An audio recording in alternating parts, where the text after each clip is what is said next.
They left the high road by a well-remembered lane, and soon approached a mansion of dull red brick, with a little weathercock surmounted cupola on the roof, and a bell hanging in it.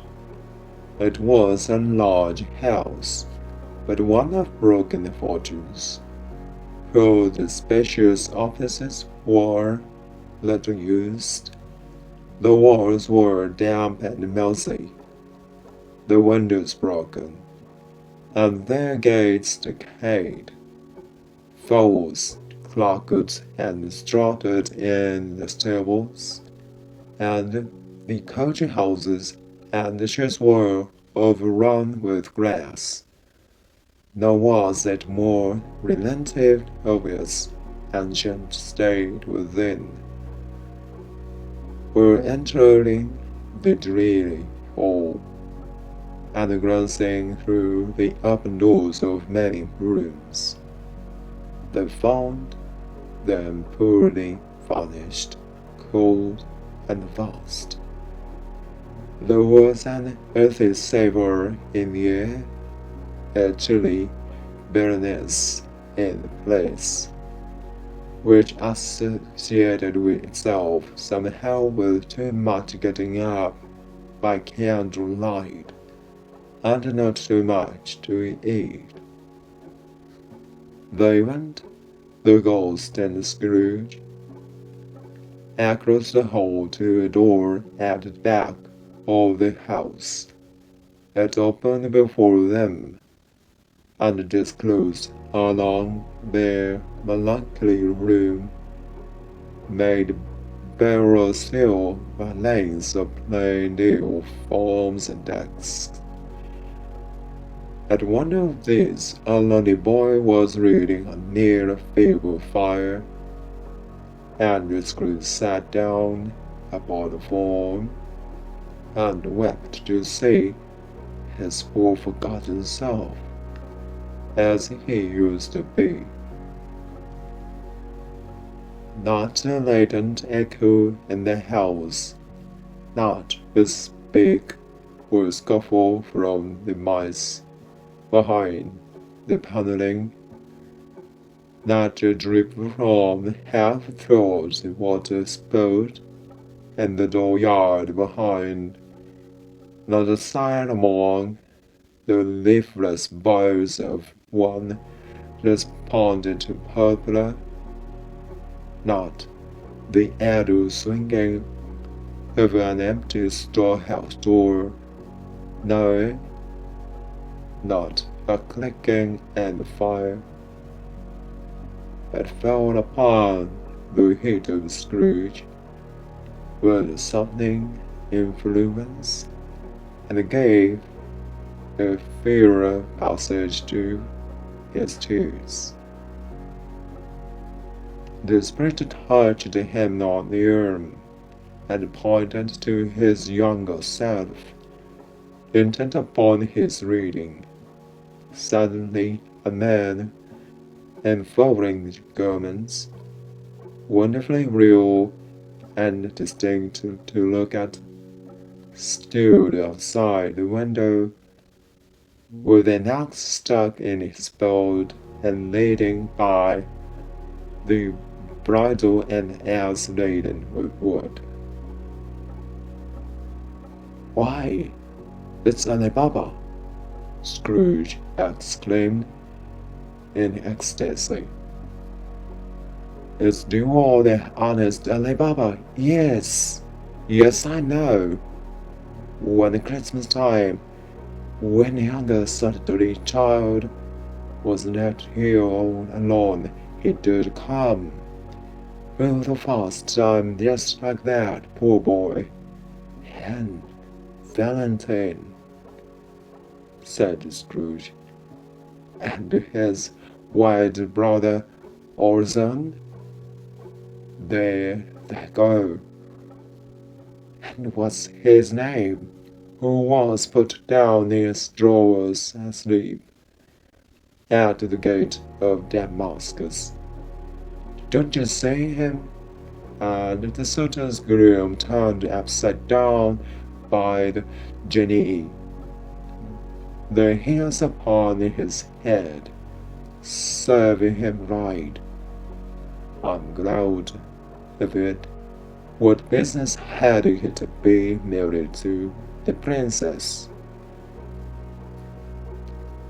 To hear Scrooge expanding all the earnestness of his nature on such subject, in the most extraordinary voice, between laughing and crying, to see his heightened and excited face, would have been a surprise to his business friends in the city, indeed. "This is Harold," cried Scrooge. "Green body and yellow tail, with a thing like a lettuce growing out atop his head. There he is, poor Robin Crusoe," he called to him, when he came home again after sailing round the island. "Poor Robin Crusoe. Where have been Robin Crusoe?" The man thought he was dreaming, but he wasn't. It was the parrot, you know, the gauze Friday, running for his life to the little creek. "Hello, hup, hello." Then, with the rapidity of transition was foreign to his usual character, he said, in pity for his former self, "Poor boy," and cried again. "I wish," Scrooge muttered, putting his hand in his pocket and looking about him, after drying his eyes with his cuff. "But it's too late now." "What is the matter?" asked the Sprit. "Nothing," said Scrooge. "Nothing. There was a boy singing a Christmas carol at my door last night. I should like to have given him something, that's all." The ghost smiled thoughtfully, and waved his hand, saying at it to so. "Let us see another Christmas." Scrooge's former self grew larger at the words, and the room became a little darker and more dirty. The panels shrunk, the windows cracked. Fragments of plaster fell out of the ceiling. From the naked plates was shone instead. But how all this was brought about, Scrooge knew no more than you do.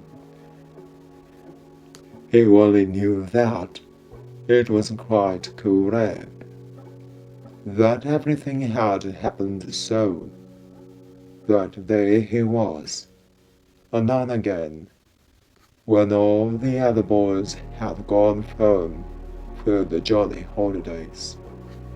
He was not reading now, but walking up and down despairingly. Scrooge looked at the ghost, and, with a mournful shaking of his head, glanced anxiously towards the door. It opened, and a little girl, much younger than the boy, came darting in, and putting her arms about his neck, and often kissing him, addressing him as her dear brother. "I have come to bring you home, dear brother," said the child, clapping her tiny hands, and bending down to laugh. "To bring you home, home, home, home, little fan," returned the boy. "Yes," they replied, brimfully of glee. "Home, for good and all, home, forever and ever. Father is so much kinder than he used to be, and that home's like heaven. He spoke so gently to me one dear night when I was going to bed that I was not afraid to ask him once more if you might come home, and he said yes, you should, and sent me and the colt to bring you, and you ought to be a man," said the child, opening his hard eyes. "And I'll never to come back here, but first we got to be together all the Christmas long, and have the merriest time in all the world." "You're quite a woman, little fan," exclaimed the boy. She clapped her hands a lot, and tried to touch his head, but being too little, laughed again, and stood on tiptoe to embrace him. Then she began to drag him in her childish eagerness towards the door, and he, nothing left to go, accompanied her. A telephone voice, and the hall cried, "Bring now Master Scrooge's box there," and in the hall appeared the schoolmaster himself, who glared on Master Scrooge with a Pharisee's condescension, and threw him into a dreadful state of mind by shaking hands with him. He then conveyed him and his sister into the veriest old world of the shivering best horror that ever was seen, where the maps upon the wall, and the celestial and terrestrial globes and windows were waxy with cold. Here he produced a decanter of curiously light wine, and a block of curiously heavy cake, and administered installments of those dainties to the young people, at the same time sending out a meagre servant to offer a glass of something to the postboy, who answered that he thanked the gentleman, but if it was the same tap as he had tasted before, he had rather not. Master Scrooge's trunk being by this time tied on to the top of the chaise, the children bade the schoolmaster good-bye right willingly, and getting into it, drove gaily down the garden sweep, the quick wheels dashing the hoarfrost and the snow from off the dark leaves of the evergreens like a spray. "Always a delicate creature, whom a breath might have withered," said the ghost, "but she had a large heart." "So she had," cried Scrooge. "You're right. I will not again say it, Sprit, God forbid." "She died, a woman," said the ghost, "and had, as I think, children?" one child. Scrooge returned. True, said the ghost. Your nephew. Scrooge seemed uneasy in his mind, and answered briefly, Yes. Although they had but that moment left the school behind them, they were now in the busy thoroughfares of the city, where shadowy passengers passed and repassed, where shadowy cars and coaches battled for the way, and all the strife and tumults of real city were. It was made plain enough by the dressing of the shops, but here too it was Christmas time again. But it was evening, and the streets were lighted up. The ghost stopped at a certain warehouse door and asked Scrooge if he knew it. Know it, said Scrooge. Was I apprenticed here? They went in.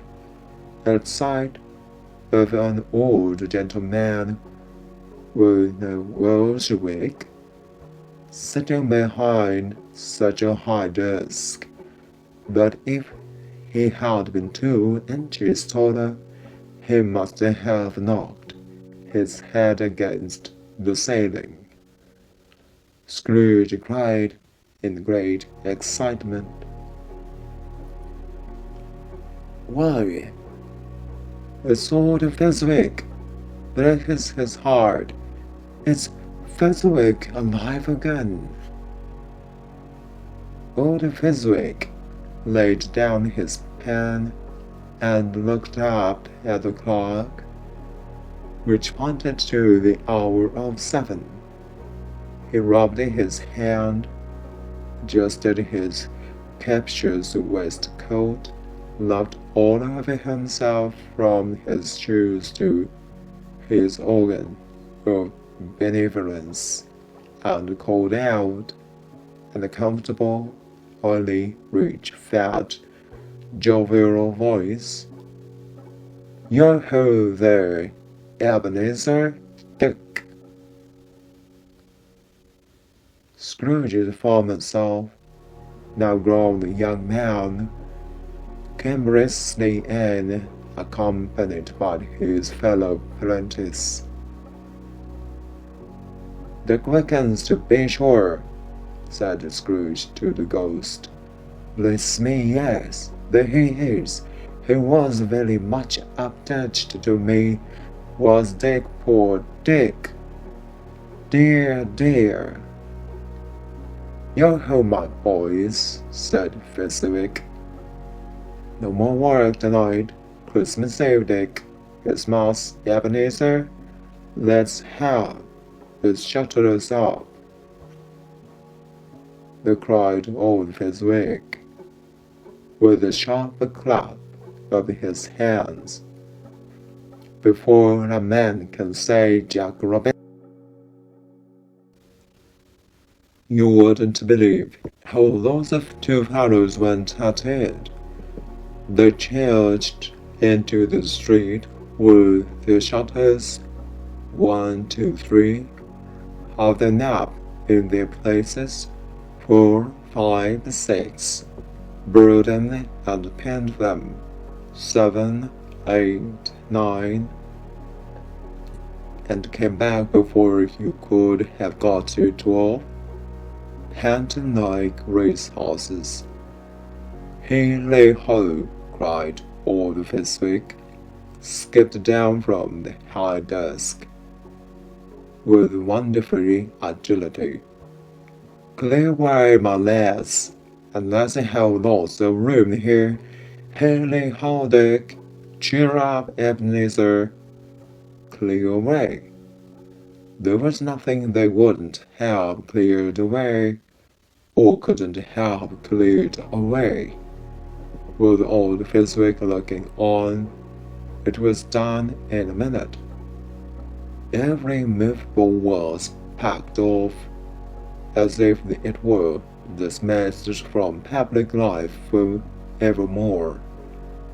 The floor was swept and watered, the lamps were trimmed, fuel was heaped upon the fire, and the warehouse was snug and warm and dry and bright ballroom, as you would desire to see upon a winter's night.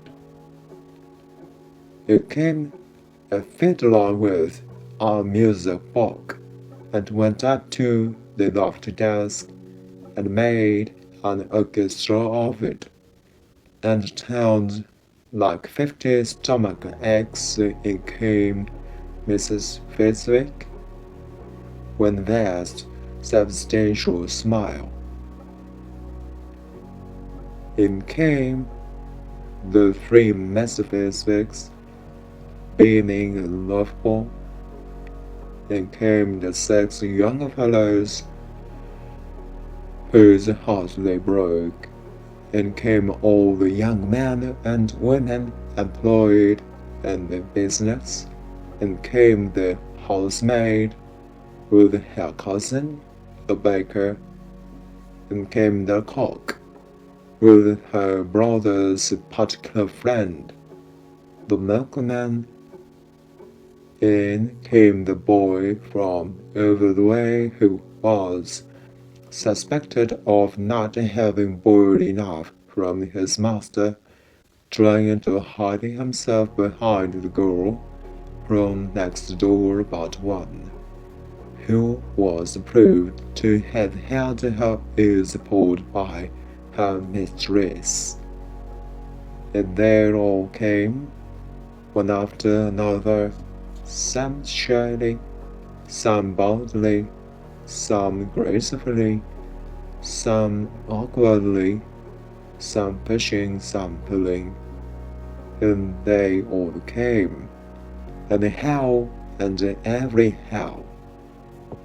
Away they all went, 20 coupled up at once, hands half, round back again the other way. Dumb couple always turning up in the wrong place. The top couple starting off again as soon as they got to there.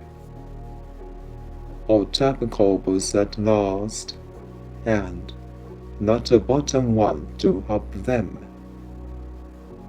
When his result was brought about, old Fezziwig, clapping his hand to stop the dance, cried out, "Well done!"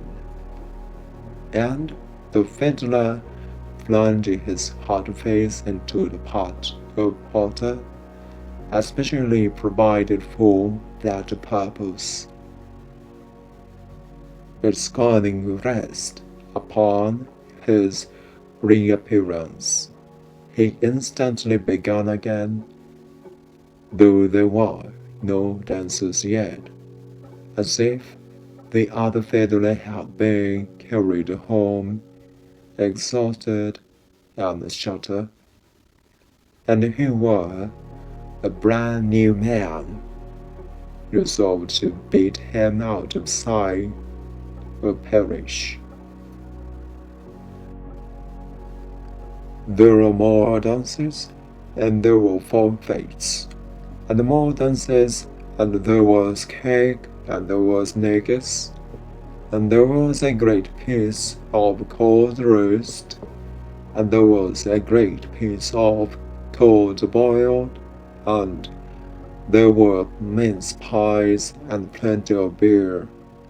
But the great effect of the evening came after the roast and boiled, when the fiddler, an artful dog, mind, a sort of man who knew his business better than you, or I could have told it to him, struck up Sir Roger de Coverley, Then old Fezwick stood out to dance with Mrs. Fezwick, tough couple too, with a good stiff piece of work cut out for them. 3 or 4 and 20 pair of partners, people who would not be trifled with, people who would dance and had no notion of walking.